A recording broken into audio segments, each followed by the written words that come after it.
If you're sick of paying more at the pump, if you're one of those unfortunate Americans now shelling out $4, $5, $6 a gallon at the local Texaco, if you're having to take out a second mortgage just to fill up your tank, don't worry, you're good now. Because Mayor Pete has you covered. He says, just buy an electric car.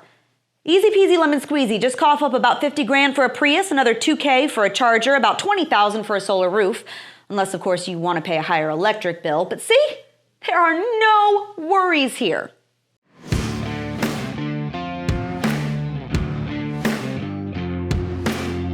So this is Biden's transportation secretary.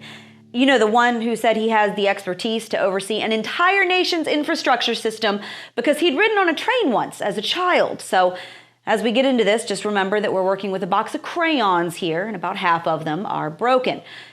In his latest brilliant insight into the lives of everyday working Americans, Pee Wee Herman says we could avoid worrying about gas prices entirely if we would just buy electric cars.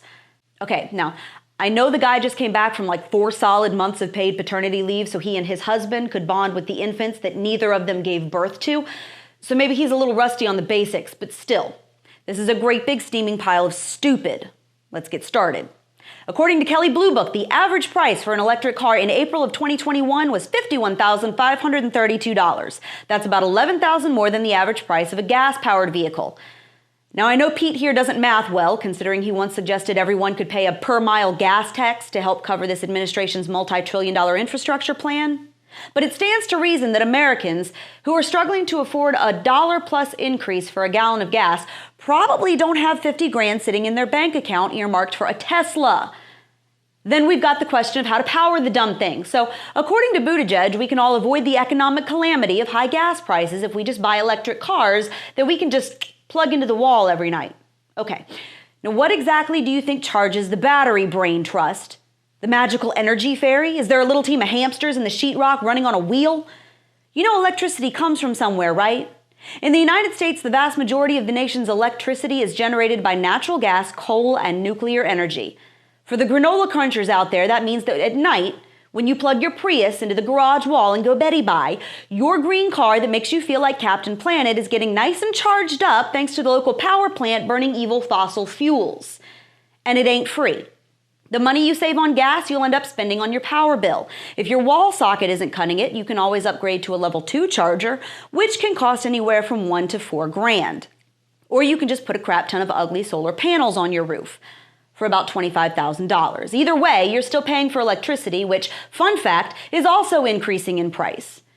And while some studies have shown that it costs less to charge an electric car at home than to fill up a gas-powered car at the pump, the price difference disappears when you factor in things like the cost of the car, the cost of the charger, and the cost of charging the car at a commercial charging station, like at the mall or at work. And that's if you can find one. Now, of course, all of this assumes that you live in a home with a reliable power supply that can sustain charging a vehicle overnight, and that you don't live in a place like California where they tell you to stop booting up your car because, oh, it's hot outside and the power grid is overloaded. Now, this is coming from Pete Buttigieg, the guy who's so bougie that a $3,000 a month luxury apartment in D.C. isn't good enough because it doesn't even have a den. So I wouldn't expect him to understand that a working family of 4 living off $70,000 a year probably can't just plunk tens of thousands of dollars down on a new vehicle, a Tesla wall, and some sun-powered shingles. What it does tell me, though, is that this is an administration that is wildly out of touch with the lives of everyday Americans, even though they claim to be on your side.